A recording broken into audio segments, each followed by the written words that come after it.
Olá, meu amigo e amiga. Muita gente já organizou ou está organizando como será o seu final de ano. Muitas pessoas já têm viagens programadas, passagens compradas, reservas feitas, mas outras tantas não têm certezas dos detalhes. Sabem apenas que passarão as festividades de Natal e Ano Novo com seus familiares, seus amigos, seus parentes, ou nas suas próprias casas, ou num outro lugar escolhido pela turma, como sempre acontece todo ano. Agora, nós aqui no nosso portal do José temos algumas certezas, como, por exemplo, a que a Orcrim comandada pela figura do senhor Jair Bolsonaro, todas essas criaturas não passarão o Natal e Ano Novo em liberdade.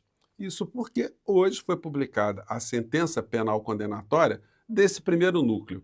E agora o prazo é muito mais rápido, com remotíssimas possibilidades dessa coisa ter mais atrasos.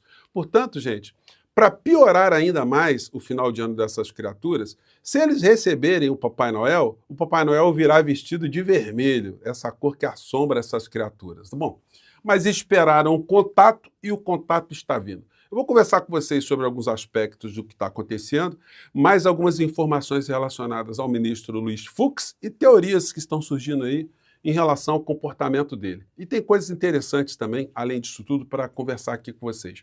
Mas antes de entrar nos papos, quero convidar você que chegou agora ao nosso portal e ainda não é inscrito, para que, em primeiro lugar, você se inscreva aqui conosco e conheça também os nossos outros vídeos. Se você gostar, compartilhe, recomende, sempre dê o seu joinha, mande seu comentário. Se puder, prestigie também nosso clube de membros. Você que é muito bem-vindo e muito bem-vindo. Gente, olha, aconteceu um negócio muito interessante, né? O ministro Fux, ele pediu o voto dele para fazer correção ortográfica. É uma coisa tão bizarra, é uma coisa que denota aí uma má-fé, né? Não dá para a gente dizer de outra maneira. O ministro, depois de tudo que nós vivenciamos aqui no Brasil, atrasar ou tentar atrasar a publicação de uma sentença, dizendo que precisava fazer ali uma correção ortográfica, né? Enfim. E o que o ministro Alexandre de Moraes fez? Ele mandou publicar a sentença penal condenatória hoje. Então, depois, se o ministro quiser mudar ali um acento, né, uma crase, um tio, enfim, um C cedilha, sei lá, uma pontuação, ele pode fazer isso depois no voto dele, porque isso não alterará absolutamente nada. Então, já está publicado e hoje começa a rolar o prazo de 5 dias para a defesa dessa turma toda apresentar um embargo ou recurso de embargos, né, para a turma toda ali. Cada advogado tentando usar esse recurso. Só que o ministro relator, o Alexandre de Moraes, ele que vai examinar se o embargo tem possibilidades, tecnicamente ele pode ser aceito ou não. E nós já sabemos que não tem a menor possibilidade. Então, a sentença penal condenatória transitará em julgado, ou seja, não caberá nenhum tipo de recurso, nenhum tipo de procrastinação, absolutamente nenhuma. E aí nós teremos as imagens, as figuras, sendo conduzidas para cumprir pena em algum lugar. Isso vai acontecer agora, nas próximas semanas. Não tem como essa coisa ficar se arrastando muito mais do que isso, para desespero dessas criaturas. Então, hoje, STF publicou acórdão do julgamento que condenou Bolsonaro e outros 7 réus. Eu fui lá no site do Supremo Tribunal Federal, né, e fui dar uma olhada lá, e realmente aqui a sentença tem 1991 páginas, né? Então não tem mais o que fazer, gente. Para quem não acreditava, a coisa chegou, o impacto chegou para essas criaturas. O Flávio Bolsonaro, nervosinho, fez a publicação na rede social dele assim que soube.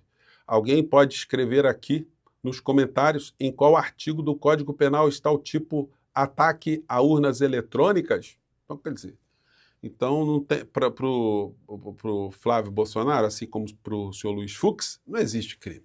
Não existe crime. Alexandre de Moraes transforma o Brasil numa várzea jurídica.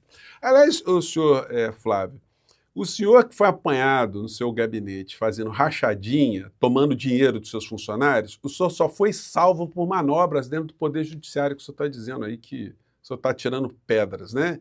Que é uma várzea. Bom, quando salva criminoso, aí não é várzea. Agora, quando condena criminoso, é várzea, né? E os coleguinhas de turma obedecendo, já que os alvos são Bolsonaro e qualquer um em seu entorno. Aí na publicação dele, aí vem um cara que explica aqui, ó.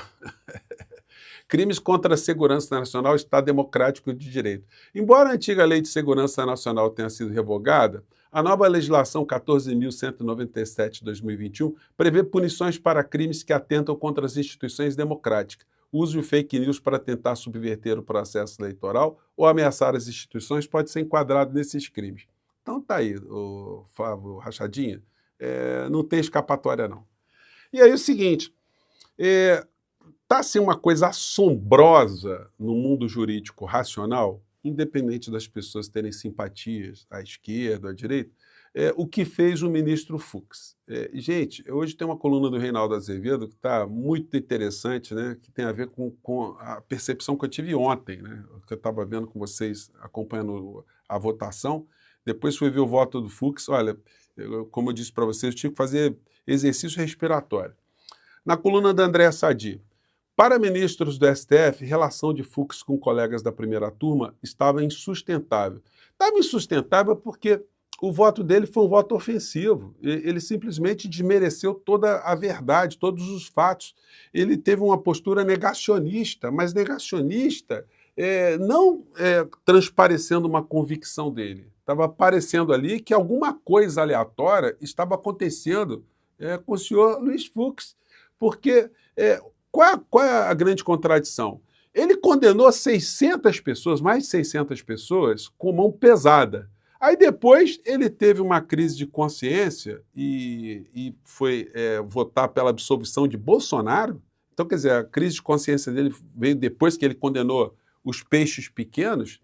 E se ele não tem condição, ou se ele disse que votou pelas 600 condenações porque ele estava muito emocionado, porque ele estava ali sofrendo a influência, isso é sinal que ele não tem condição mínima de ser magistrado.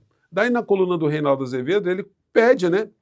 Ministro Fux, renuncie, o senhor não tem capacidade. O senhor demonstrou, o senhor escreveu que não tem capacidade, que o senhor vota ao sabor dos ventos. O senhor se milindra com o que acontece no seu entorno. Então o senhor tem que renunciar, o senhor tem que sair dali.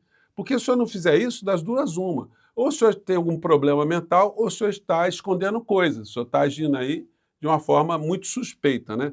Então, Andréa Sadi coloca que a relação dele tá insustentável. E aí está aqui a coluna do Reinaldo Azevedo, né? Renuncia, Fux. Falso como punitivista e garantista.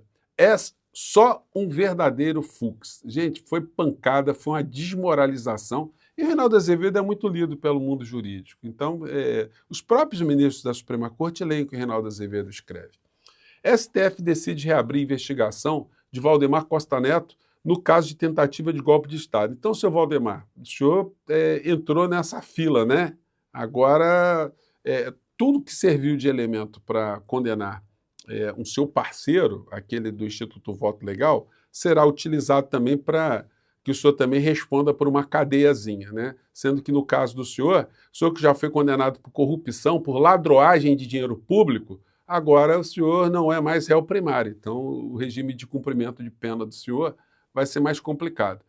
Infelizmente, no caso do senhor ainda vai demorar um tempinho, né? Porque o senhor estava na fila, aí o Paulo Gonet entendeu que não tinha elementos suficientes, tirou o senhor da fila, mas o senhor ganhou uma senha agora, o senhor voltou para o final da fila. Então a fila agora, logo, logo a gente teremos notícias sobre isso. Ida de Fux para a segunda turma pode criar bunker bolsonaristas no STF. A gente está muito suspeito esse pedido do Fux, porque está incomodado. Se ele está incomodado, é mais uma prova que ele não pode ser magistrado. Está incomodado com o quê? Com a opinião dos outros? Com a opinião o que está fazendo com que ele se mova aí? Ele quer criar um bunker bolsonarista? Essa é a razão? Agora, o ministro Fachin é que terá que decidir.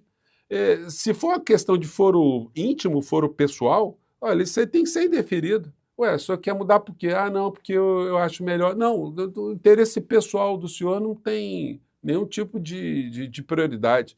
Então, eu já começo a defender aqui que o ministro Fachin não faça esse tipo de gentileza por razões não confessáveis do senhor Fux, né? Mas pegou muito mal, né, gente? Foi um negócio pavoroso. E aí o seguinte, o assunto importante também que foi essa indicação de Guilherme Boulos, aí já entrando no outro assunto. Essa coisa do direito, aí, como eu disse para vocês, a gente vai apenas observar como será a prisão dessas criaturas, a expedição ali da ordem de prisão e como elas serão registradas. A gente certamente teremos imagens aí, por mais que se queira resguardar a intimidade, né, desses criminosos todos. Bom, o título da matéria aqui do G1 é colocar o governo na rua e melhorar a relação com trabalhadores de aplicativo, as missões que Lula deu a Boulos no Planalto. Além de batalhar pela mudança no regime de trabalhadores aqui no nosso país, fazendo que a jornada 6x1 ela suma, ela passe a ser a de 5x2, ou 5 dias trabalhados e 2 dias de descanso para os trabalhadores sem perda dos seus vencimentos, né, do seu salário. Agora, essa frase, colocar o governo na rua, eu diria o seguinte, a missão de Boulos não é colocar somente o governo na rua, é colocar a rua dentro do governo. A sociedade, de um modo em geral, é que tem que influenciar, tem que ter peso em decisões do governo. Então, a gente pode dizer aí que o Boulos vai ter uma tarefa de pavimentar uma estrada de mão dupla, né? De coisas que vão, mas de coisas que vêm também. A conferir, né? Isso está sendo uma coisa que está enchendo muitas pessoas do campo progressista de esperança, porque o governo finalmente pode estar ali, de fato, dando mais importância à força dos votos que teve no processo político, né, de 2022, do que as articulações políticas de gabinete. Isso é um ótimo sinal. Indicação de Jorge Messias para o STF deve ser feita após Lula voltar da Ásia. Então, ficou em suspense isso aí, mas no Diário do Nordeste, as fontes estão dizendo aqui que o Lula já decidiu pelo Jorge Messias, está apenas fazendo mais articulações para o nome dele poder passar com mais facilidade no Senado. Para uma indicação do presidente da República ser aprovada no Senado Federal e o indicado se converter em ministros da Suprema Corte, são necessários votos da metade mais um, ou seja, são 81 senadores, então com 41 votos no Senado, o Messias já virará ministro do Supremo Tribunal Federal, o que vai criar um problema, entre aspas, para esses vigaristas da fé, que sempre disseram que o Lula tinha problema com evangélicos, enfim, que perseguia, ou que, enfim, esse discurso dessa gente vai por terra. Então, do ponto de vista político para Lula, será muito positivo e, do ponto de vista também para a instituição, será muito importante colocar uma pessoa que já é conhecida há mais de 20 anos de Lula, enfim, das pessoas que estão ali no campo progressista, né? Governos dos Estados Unidos e do Brasil acertam o encontro entre Lula e Trump para domingo.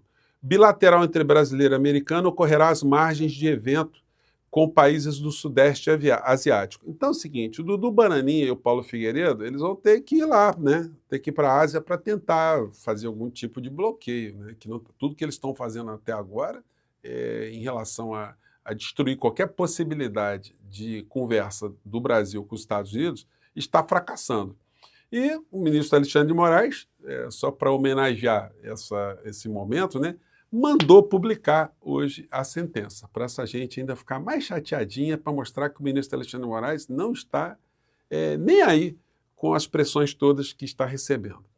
Após pedido de Lula, a ação contra Flávio Bolsonaro chega à Polícia Federal. O que acontece? O Lula está movendo a ação contra o Flávio Bolsonaro porque associou o Lula ao PCC, né, numa publicação.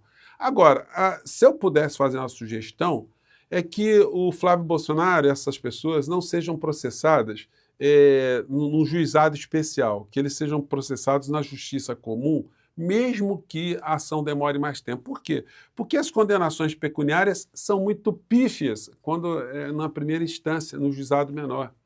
Então, somente uma condenação pecuniária pesada é que pode fazer com que esses criminosos que atacam a honra das pessoas, que eles pensem 2 vezes antes de cometer um crime contra a honra das pessoas. Porque o Flávio Bolsonaro, depois de ser condenado a pagar 30, 40 mil reais, vocês sabem que isso é dinheiro de chocolate, né? chocolatinho para ele, né? Então isso aí não vai inibi-lo ou inibir o resto da Orcrim de Bolsonaro de continuarem a fazer as mesmas coisas. Bom, mas azar o deles. O que nós sabemos agora, meu amigo, minha amiga, é aquilo que eu sempre disse para vocês aqui, e eu quero agradecer a vocês todos que sempre confiaram naquilo que eu sempre disse para vocês, que as filas iriam andar e que essa gente iria para a cadeia e iria depois para o lixo da história. Isso está se confirmando. Então, se você não programou seu Natal ainda, dá muito tempo para você programar, né? Mas para essas figuras aí não vai dar para programar muita coisa, não. Vão ter ali ou que escolher entre a Papuda, Bangu 8, se é que ainda vão poder escolher alguma coisa, né? Eu fico por aqui, gente. Mais tarde a gente volta, que tem muita coisa acontecendo. Tchau!